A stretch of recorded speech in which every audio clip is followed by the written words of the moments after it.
റിപ്പോർട്ടുകളിലേക്ക് കേരളത്തിലെ ജനകീയ സർക്കാരിനെ പിരിച്ചുവിടാൻ കേന്ദ്ര സർക്കാരിന് ധൈര്യമുണ്ടോ എന്ന് കോടിയേരി. അരുൺ ജെയ്റ്റ്ലിയുടെ സന്ദർശനം രാഷ്ട്രീയ ലക്ഷ്യത്തോടെയാണെന്നും കോടിയേരി ബാലകൃഷ്ണൻ. കേരളത്തിൽ അസാധാരണ സ്ഥിതിവിശേഷം ഉണ്ടെന്ന് വരുത്താൻ ശ്രമമെന്നും LDF അധികാരത്തിൽ വന്നതിനു ശേഷം RSS തുടർച്ചയായി ആക്രമണം നടത്തുകയാണെന്നും അമിത്ഷാ കേരളത്തിൽ വന്നു പോയതിനു ശേഷമാണ് ആക്രമണം ശക്തിപ്പെട്ടതെന്നും കോടിയേരി പറഞ്ഞു. ഇന്ന് കേരളം സന്ദർശിക്കാൻ സമയം കണ്ടെത്തിയത് രാഷ്ട്രീയ ഉദ്ദേശത്തോടു കൂടിയാണ്. കേരളത്തിൽ അക്രമം നടക്കുന്നു എന്നും ക്രമസമാധാനം തകർന്നിരിക്കുന്നു എന്നും രാജ്യവ്യാപകമായി പ്രചരിപ്പിക്കാനാണ് കേന്ദ്രമന്ത്രി ഇങ്ങോട്ട് വന്നിരിക്കുന്നത്. RSSകാർ നിയന്ത്രിക്കുന്ന കേന്ദ്ര ഗവൺമെന്റാണ് ഇന്ത്യയിലുള്ളത്. കേന്ദ്ര ഗവൺമെന്റിനെ RSS പറയുന്ന പോലെ പ്രവർത്തിക്കുകയാണെങ്കിൽ, ധൈര്യമുണ്ടെങ്കിൽ പിണറായി വിജയൻ ഗവൺമെന്റിനെ നിങ്ങൾ പിരിച്ചുവിടട്ടെ, അപ്പോൾ നമുക്ക് കാണാം എന്ന് മാത്രമാണ് നിങ്ങളോട് ഞങ്ങൾക്ക് പറയാനുള്ളത്. പിരിച്ചുവിടുമ്പോൾ അപ്പോൾ നമുക്ക് നോക്കാം. രാജ്ഭവന് മുന്നിൽ CPM രക്തസാക്ഷി കുടുംബാംഗങ്ങളുടെ സത്യാഗ്രഹം. RSSകാർ കൊലപ്പെടുത്തിയ 21 പേരുടെ കുടുംബാംഗങ്ങളാണ് സത്യാഗ്രഹത്തിൽ പങ്കെടുക്കുന്നത്. RSS അജണ്ട നടപ്പാക്കാനാണ് കേന്ദ്ര ധനമന്ത്രി വരുന്നതെന്നും RSSന്റെ അക്രമങ്ങളെ മൂടിവെക്കാനുള്ള നീക്കമാണിപ്പോൾ നടക്കുന്നതെന്നും സത്യാഗ്രഹം ഉദ്ഘാടനം ചെയ്തുകൊണ്ട് LDF കൺവീനർ വൈക്കം വിശ്വൻ പറഞ്ഞു. വിവരങ്ങളുമായി ജീവൻ കുമാർ ചേരുകയാണ്. ജീവൻ കുമാർ, സത്യാഗ്രഹം പുരോഗമിക്കുകയാണോ? മറ്റു വിശദാംശങ്ങൾ കൂടി. ഗ്രീഷ്മ, കേന്ദ്ര ധനകാര്യമന്ത്രി അരുൺ ജെയ്റ്റ്ലിയുടെ തിരുവനന്തപുരം സന്ദർശനത്തിന് മറുപടിയുമായി CPIM രക്തസാക്ഷി കുടുംബങ്ങളാണ് രംഗത്തെത്തിയത്. സ്വീകാര്യത്തെ രാജേഷിന്റെ RSS നേതാവ് രാജേഷിന്റെ വീട് മാത്രം സന്ദർശിച്ച കേന്ദ്രമന്ത്രി തങ്ങളെ കൂടെ കാണണമെന്നാവശ്യപ്പെട്ടുകൊണ്ട് RSS ആക്രമണത്തിൽ കൊല്ലപ്പെട്ട CPIM പ്രവർത്തകരുടെ ബന്ധുക്കൾ രാജ്ഭവന് മുന്നിൽ ധർണ നടത്തി. അരുൺ ജെയ്റ്റ്ലിയുടേത് തരംതാഴ്ന്ന രാഷ്ട്രീയ കളിയാണെന്ന് രക്തസാക്ഷി കുടുംബങ്ങൾ കുറ്റപ്പെടുത്തി. സമാനമായ അഭിപ്രായം തന്നെയാണ് ധർണയിൽ പങ്കെടുത്ത രക്തസാക്ഷി കുടുംബങ്ങൾ നമ്മളോട് പങ്കുവച്ചത്. ശ്രീകാര്യത്ത് കൊല്ലപ്പെട്ട രാജേഷിന്റെ വീടിന് തൊട്ടടുത്താണ് SFIയുടെ അനശ്വര രക്തസാക്ഷിയായ അജയ്യുടെ വീട്.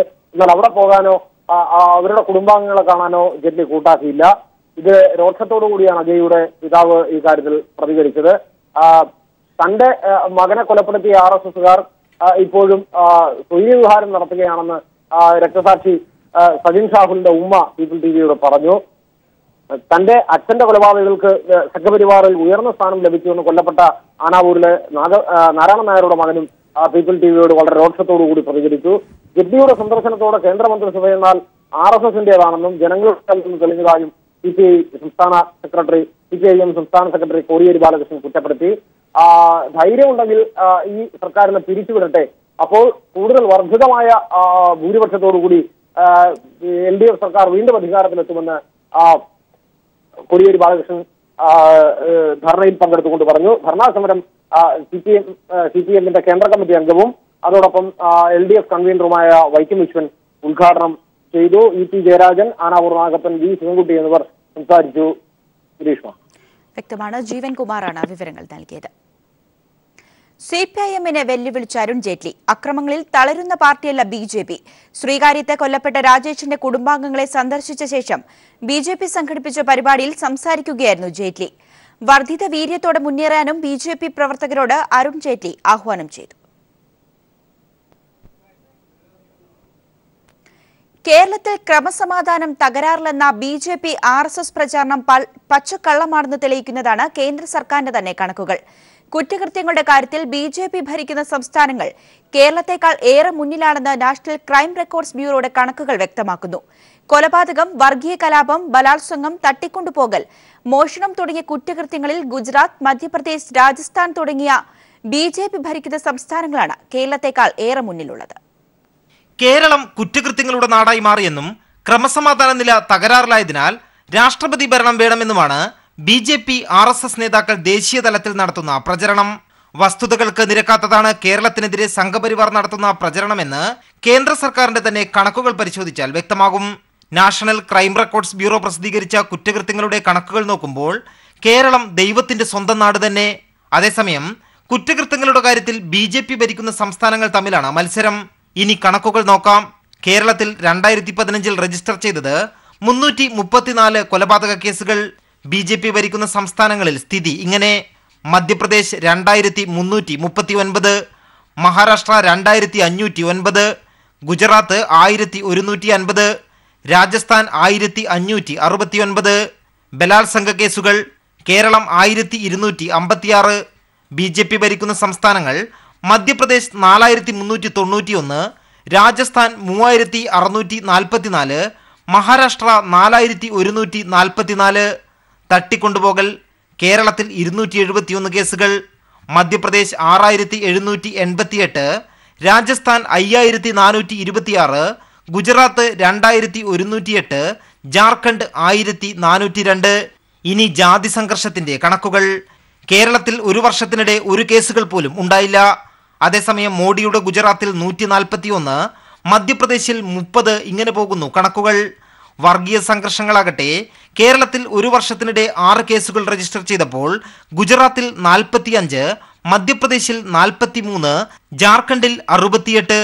മറ്റ് കുറ്റകൃത്യങ്ങളുടെ കണക്കുകൾ നോക്കിയാലും BJP ഭരണമുള്ള സംസ്ഥാനങ്ങൾ കേരളത്തെക്കാൾ ഏറെ മുന്നിൽ തന്നെ. സംഘപരിവാർ നേതാക്കളുടെ മനക്കണക്കല്ല ഔദ്യോഗിക രേഖകളിലുള്ള യഥാർത്ഥ കണക്കുകൾ. ക്രമസമാധാനത്തിന്റെ പേരിലാണെങ്കിൽ ആദ്യം രാഷ്ട്രപതി ഭരണം ഏർപ്പെടുത്തേണ്ടത് BJP ഭരിക്കുന്ന സംസ്ഥാനങ്ങളിലാണ് എന്ന് തെളിയിക്കുന്നതാണ് ഈ കണക്കുകൾ. ദില്ലിയിൽ നിന്നും M. സന്തോഷ്. സംസ്ഥാനത്ത് നടന്ന രാഷ്ട്രീയ സംഘർഷങ്ങളുടെ പശ്ചാത്തലത്തിൽ ഇന്ന് സർവകക്ഷി യോഗം ചേരും. കഴിഞ്ഞയാഴ്ച മുഖ്യമന്ത്രി പിണറായി വിജയൻ വിളിച്ചു ചേർത്ത ഉഭയകക്ഷി ചർച്ചയുടെ തീരുമാനപ്രകാരമാണ് സർവകക്ഷി യോഗം. തിരുവനന്തപുരം, കോട്ടയം, കണ്ണൂർ എന്നിവിടങ്ങളിൽ ചേർന്ന ജില്ലാതല ഉഭയകക്ഷി യോഗ തീരുമാനങ്ങളും സർവകക്ഷി യോഗത്തിൽ വിലയിരുത്തപ്പെടും. ജൂലൈ 31 മുഖ്യമന്ത്രി പിണറായി വിജയന്റെ നേതൃത്വത്തിൽ ചേർന്ന ഉഭയകക്ഷി യോഗത്തിൽ രാഷ്ട്രീയ സംഘർഷങ്ങളുടെ പശ്ചാത്തലത്തിൽ ജാഗ്രത പാലിക്കാൻ രാഷ്ട്രീയ പാർട്ടികളോട് നിർദ്ദേശിച്ചിരുന്നു. തുടർന്ന് തിരുവനന്തപുരം, കോട്ടയം, കണ്ണൂർ എന്നിവിടങ്ങളിൽ ജില്ലാതല ഉഭയകക്ഷി യോഗങ്ങൾ ചേർന്ന് സമാധാനം പുനഃസ്ഥാപിക്കാനുള്ള നടപടികൾക്ക് രൂപം നൽകിയിരുന്നു. ഉഭയകക്ഷി യോഗ തീരുമാനങ്ങളും മുഖ്യമന്ത്രിയുടെ അധ്യക്ഷതയിൽ ചേരുന്ന സർവകക്ഷി യോഗത്തിൽ ചർച്ചയാകും. ജൂലൈ അവസാനം തിരുവനന്തപുരത്ത് BJP RSS സംഘം CPIM സംസ്ഥാന സെക്രട്ടറി കോടിയേരി ബാലകൃഷ്ണന്റെ വീട് മുതൽ കൌൺസിലർമാരുടെ വീട് വരെ ആക്രമിച്ചിരുന്നു. BJP സംസ്ഥാന കമ്മിറ്റി ഓഫീസും അക്രമത്തിനിരയായി. തുടർന്ന് RSSകാരൻ കൊല്ലപ്പെട്ടതിന് പിന്നാലെ BJP RSS സംഘം തിരുവനന്തപുരത്ത് വ്യാപക അക്രമവും അഴിച്ചുവിട്ടു. ഇതിനു പുറമെ കോട്ടയത്തും കണ്ണൂരും BJP RSS അക്രമം തുടർന്ന പശ്ചാത്തലത്തിലാണ് സമാധാന ചർച്ചകൾക്ക് തുടക്കമായത്.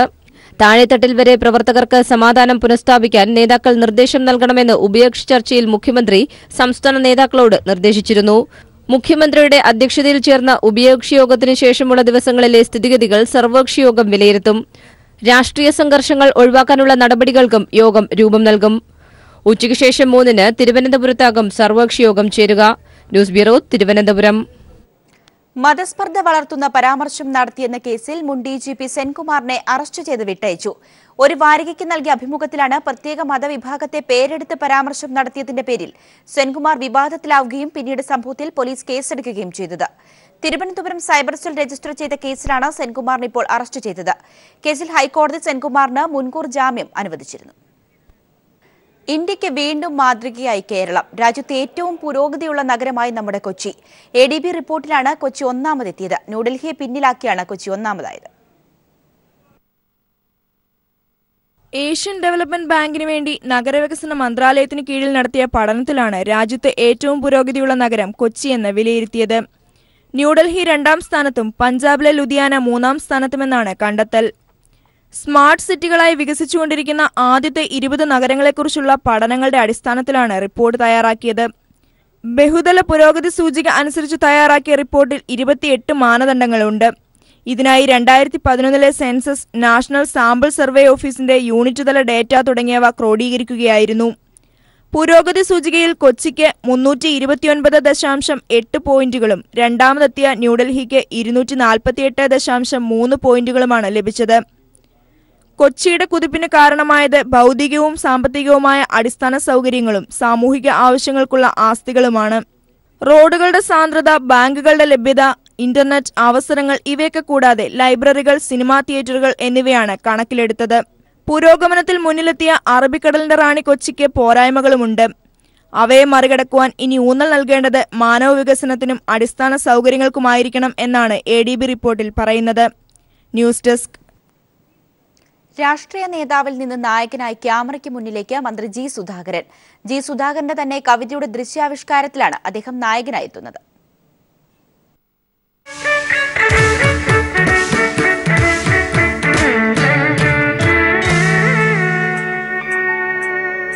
സ്റ്റാർട്ട് ക്യാമറ ആക്ഷൻ പറഞ്ഞപ്പോൾ ബനിയനും കള്ളിമുണ്ടുമോർത്ത് മന്ത്രി G. സുധാകരൻ വീടിന്റെ ഉമ്മറത്തെ കസേരയിൽ വന്നിരുന്ന് എഴുതാൻ തുടങ്ങി.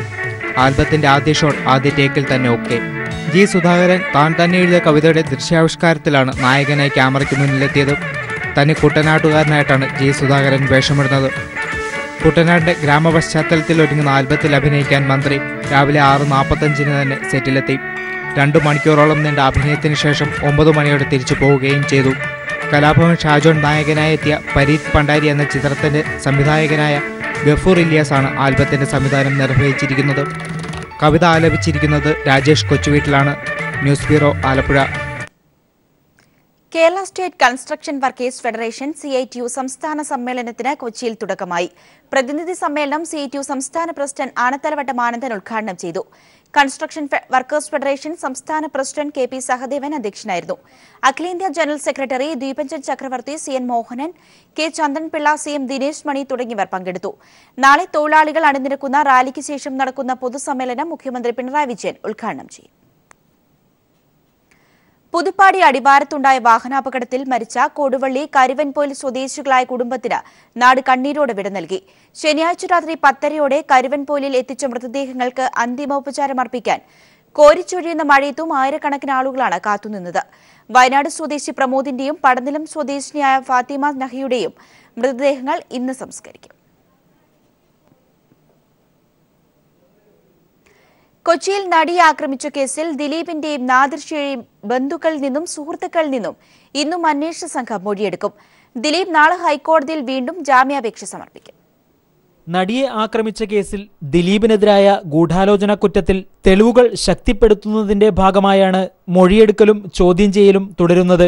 കേസിലെ പ്രധാന തെളിവായ മൊബൈൽ ഫോൺ കണ്ടെടുക്കാനാവാത്ത സാഹചര്യത്തിൽ മൊഴികളും സാഹചര്യ തെളിവുകളുമാണ് പോലീസ് പ്രധാനമായും ആശ്രയിക്കുന്നത്. സിനിമാ രംഗത്ത് പൾസർ സുനിയുമായി ബന്ധമുള്ള മുഴുവൻ പേരെയും ചോദ്യം ചെയ്യാനാണ് പോലീസിന്റെ തീരുമാനം. സംഭവത്തിൽ നാദിർഷയുടെ പങ്ക് സംബന്ധിച്ച് ആഴത്തിലുള്ള അന്വേഷണമാണ് നടക്കുന്നത്. ആവശ്യമെങ്കിൽ വീണ്ടും ചോദ്യം ചെയ്യലിന് ഹാജരാകണമെന്ന് നാദിർഷയോട് അന്വേഷണ സംഘം നിർദ്ദേശിച്ചിട്ടുണ്ട്. അപ്പുണ്ണിയുടെയും നാദിർഷയുടെയും മൊഴിയിൽ വൈരുദ്ധ്യമുണ്ടെന്ന് പോലീസ് കണ്ടെത്തിയിട്ടുണ്ട്. ദിലീപ് നാളെ ഹൈക്കോടതിയിൽ ജാമ്യാപേക്ഷ സമർപ്പിക്കും. പ്രമുഖ ക്രിമിനൽ അഭിഭാഷകനായ B രാമൻപിള്ള ദിലീപിനായി കോടതിയിൽ ഹാജരാകും. ജാമ്യാപേക്ഷ സമർപ്പിക്കുന്നതിന്റെ ഭാഗമായി രാമൻപിള്ള അസോസിയേറ്റ്സിലെ അഭിഭാഷകരുമായി ആലുവ സബ് ജയിലിൽ ദിലീപ് 1.5 മണിക്കൂറോളം കൂടിക്കാഴ്ച നടത്തി. പ്രോസിക്യൂഷൻ നേരത്തെ ജാമ്യാപേക്ഷയെ എതിർത്ത് ഉന്നയിച്ച വാദങ്ങൾ ഇപ്പോൾ പ്രസക്തമല്ലെന്ന് കാണിച്ചാണ് ഹൈക്കോടതിയിൽ വീണ്ടും ദിലീപ് ജാമ്യാപേക്ഷ സമർപ്പിക്കുന്നത്. News bureau, Kochi. സിനിമാ രംഗത്ത് തനിക്കുണ്ടായ ദുരനുഭവം വ്യക്തമാക്കി നടിയും അവതാരകയുമായ ശ്രീധന്യ. കൈലി TV സംപ്രേഷണം ചെയ്യുന്ന ടോക്ക് ഷോയായ സെൽഫി പരിപാടിക്കിടെയാണ് ശ്രീധന്യ തന്റെ അനുഭവം പങ്കുവച്ചത്. കൈരളി ടിവിയിൽ ശ്രീധന്യ അവതരിപ്പിക്കുന്ന സെൽഫി എന്ന ഷോയിൽ ഇണങ്ങിയാൽ പ്രണയം, പിണങ്ങിയാൽ പീഡനം എന്ന വിഷയവുമായി ബന്ധപ്പെട്ട് നടന്ന ചർച്ചയിലാണ് തനിക്കുണ്ടായ ദുരനുഭവം ശ്രീധന്യ പങ്കുവച്ചത്. ഞാൻ ഈ ഫിലിം ഇൻഡസ്ട്രിയിൽ വന്ന സമയത്ത് ഇതുപോലെയുള്ള ഒരു ദുരനുഭവം എനിക്കും ഉണ്ടായിരുന്നു. സിനിമാ രംഗത്തുള്ള ഒരാൾ തന്നെ വളരെ മോശമായ രീതിയിൽ സമീപിക്കാൻ ശ്രമം നടത്തിയതായും ശ്രീധന്യ പറഞ്ഞു. ചർച്ചയിൽ മുൻ MLA Jameela Prakasam, Rahul Easwar, doctor Saji P Jacob എന്നിവർ പങ്കെടുത്തു. News desk. ഓണത്തെ വരവേൽക്കാൻ സ്ത്രീകളുടെ കൂട്ടായ്മയായ ഹാൻഡിക് ഗുരുകുലം ഒരുങ്ങിക്കഴിഞ്ഞു. തിരുവനന്തപുരം YMCA ഹാളിൽ ദാരുഭംഗി എന്ന പേരിൽ ഒരുക്കിയിരിക്കുന്ന ചിത്രങ്ങളുടെയും കരകൗശല വസ്തുക്കളുടെയും വിൽപ്പനയും പ്രദർശനവും ശ്രദ്ധയാകർഷിക്കുകയാണ്. വരകളും വർണ്ണങ്ങളും വാരിവിതറിയ പെൺകരുത്തിന്റെ പ്രതിഫലനം തന്നെയാണ് തിരുവനന്തപുരം YMCA ഹാളിൽ പ്രദർശനത്തിനും വിൽപ്പനയ്ക്കും ഒരുങ്ങിയിരിക്കുന്ന ദാരുഭംഗി എന്ന ഈ മേള. 12 പേരടങ്ങുന്ന സ്ത്രീകളുടെ കൂട്ടായ്മയാണ് ഹാൻഡിക് ഗുരുകുലം. വർഷങ്ങൾക്ക് മുമ്പാണ് ഇങ്ങനെയൊരു ആലോചനയുമായി ഇവർ മുന്നോട്ട് വന്നത്. തുടർന്നുള്ള പ്രവർത്തനം വിജയകരമായതോടെയാണ് ഇത്തരം പ്രദർശന മേളകളുമായി ഇവർ മുന്നോട്ട് പോകാൻ തയ്യാറായത്. വർക്കുകൾ ചെയ്ത് കഴിയുമ്പോഴേ അത് സെയിൽ ചെയ്യാനുള്ള അവസരം അവർക്കില്ല. അപ്പം അതായത് അവരിത് ചെയ്തതല്ല, അവരുടെ കയ്യിൽ സ്റ്റോക്ക് ഇരിക്കുകയാണ്. അപ്പം നമ്മളിങ്ങനെ വർഷം തോറും ഇങ്ങനെ ഒരു ഇത് വയ്ക്കുമ്പോഴത്തേനും അവർ ചെയ്ത സാധനങ്ങൾ സെയിലാവാനുള്ള ഒരു അവസരം കിട്ടും. രാവിലെ 9 മണി മുതൽ രാത്രി 8 വരെ നടക്കുന്ന ദാരുഭംഗി മേളയുടെ പ്രദർശനം കാണാൻ ദിവസേന നിരവധി പേരാണ് YMCA ഹാളിലേക്ക് എത്തിച്ചേരുന്നത്. സ്വന്തം കൈകൾ കൊണ്ട് വരച്ചെടുത്ത ചിത്രങ്ങളും മ്യൂറൽ പെയിന്റിംഗ് ചെയ്ത വസ്ത്രങ്ങളും ആഭരണങ്ങളുമാണ് ഇവിടത്തെ പ്രധാന ആകർഷണം. നമ്മൾ ഇങ്ങനെ ഒരു കൂട്ടായ്മ തുടങ്ങിയിട്ട് ഇപ്പം ഒരു 1.5 വർഷം ആവുന്നതേ ഉള്ളൂ.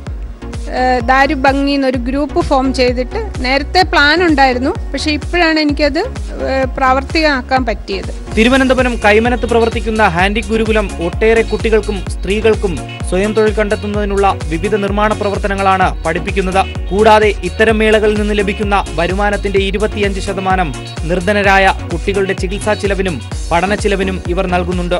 പിന്നിലേക്കൊളിക്കാതെ മുന്നോട്ട് കുതിക്കുന്ന പെൺകരുത്തിന്റെ വിജയം തന്നെയാണ് ഈ മേള. News bureau, Thiruvananthapuram. തിരികെ വാർത്തകളിലേക്ക്. വീട്ടിൽ നിന്നും കാണാതായ 4 വയസ്സുകാരിയെ കണ്ടെത്താൻ 3 ദിവസമായി നടത്തിവന്ന തെരച്ചിൽ വിഫലമായി.